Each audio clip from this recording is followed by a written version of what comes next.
From JBS Studios in Greater New York, this is the JBS News Update with Tisha Bader. Hi, this is Micah Halpern sitting in for Tisha Bader, and here is the JBS News Update for Friday, January 13th, 2023. The figures for Israel's poverty rate in 2021 have been released, and the numbers are disheartening. Poverty in Israel increased to 20%, making Israel, according to a report by Israel's National Insurance Institute, the second poorest among developed countries after Costa Rica. Israeli citizens have felt the squeeze of inflation and the economic malaise since 2020, when the COVID-19 pandemic pushed the country, like others, to impose prolonged lockdowns. According to the National Insurance Institute, 26%, more than 1 in 4 Israeli families, struggled to cover monthly expenses in 2021. Almost 10.6% of Israeli households could not afford medical treatment in 2021, and nearly 7% could not afford to buy medication. In 2021, according to the NII, 1 in 5 Israelis was living under the poverty line, with individuals making less than 2,849 shekels, that's $830 monthly, and families caring for 2 to 4 children making less than 9,117 shekels, or $2,560. In total, 2 million Israelis lived under the poverty line in 2021, including 853,000 children and 213,000 elderly. In response to the NII report, Israel's Prime Minister Benjamin Netanyahu vowed to freeze the prices on certain goods, on water, on fuel, on electricity, to reduce costs. Yarona Shalom, Director General of the National Insurance Institute, explained the situation this way. To deal with the disparities in society, an increase in allowances is required on the one hand, and on the other hand, providing tools and assistance to families and individuals who are in the labor market but whose salary is low. 8 ostrich eggs, dating back over 4,000 years, laying beside an ancient fire pit, were discovered in the Nitzana sand dunes in Israel's Negev region. The fire pit is located on an ancient campsite that covers about 200 square meters. The announcement was sent out by Israel's Antiquities Authority. In reality, this find may actually date back 7,500 years. According to Lauren Davis, the Israel Antiquities Authority excavation director at the campsite, she says the campsite was used by the desert nomads since prehistoric times. She described the archaeological find this way. At the site we found burnt stones, flint and stone tools, as well as pottery shards, but the truly special find is this collection of ostrich eggs. Although the nomads did not build permanent structures at the site, the finds allow us to feel their presence in the desert.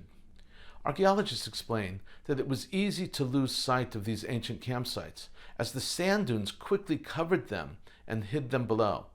They were only rediscovered with the shifting of the sand over the course of thousands of years, bringing them to the surface once more. According to Davis, that is what caused the exceptional preservation of the eggs, which has allowed the researchers a glimpse into the lives of the nomads who roamed the desert in ancient times. After the excavation, we will reconstruct the eggs just like a puzzle. The whole egg may tell us the species and exactly what they were used for. As far as I'm concerned, every eggshell is worth its weight in gold. Israelis flocked to 7-Eleven as it opened its first store in Israel, and more are on the way.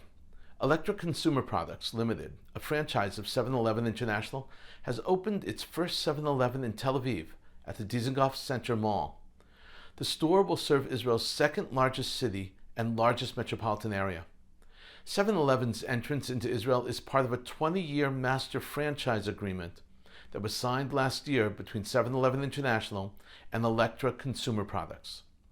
7 more stores are slated to be opened.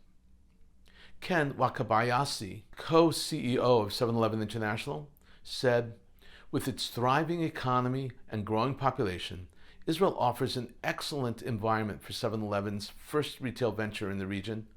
Our entrance into the country brings Israeli consumers a one-stop shop solution with quality fresh food and convenience needs via a store format not currently prevalent in the market. We were excited to provide citizens and tourists alike with world-class convenience.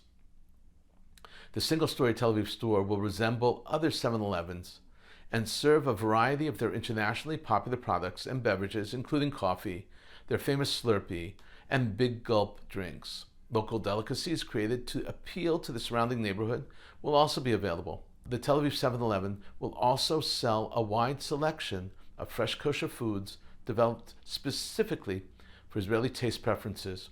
Offerings will include fresh sandwiches, traditional salads and sausages, with locally sourced sauces and toppings. The store will also feature a variety of local hot food products such as zatar pita, kuba, and fatayar. And now a look at this evening's programming on JBS. Live Shabbat services are coming up at 6 from New York City's Central Synagogue, followed by Shabbat services from the Hampton Synagogue. At 8:30, it's a concert with the late Jules Frankel. At 9, it's the film Starting Over Again, a Jewish Egyptian story, first-hand accounts of Jews leaving Egypt from the time Israel became a state. At 10, a look at Iranian Jewry. At 10:30, it's a replay of the Hampton Synagogue Services and then a replay from Central Synagogue. And coming up next, it's a look at this week's Torah Portion. This is Micah Halpern with the JBS News Update. I want to wish everyone good news, a good evening, a wonderful weekend, and a Shabbat Shalom.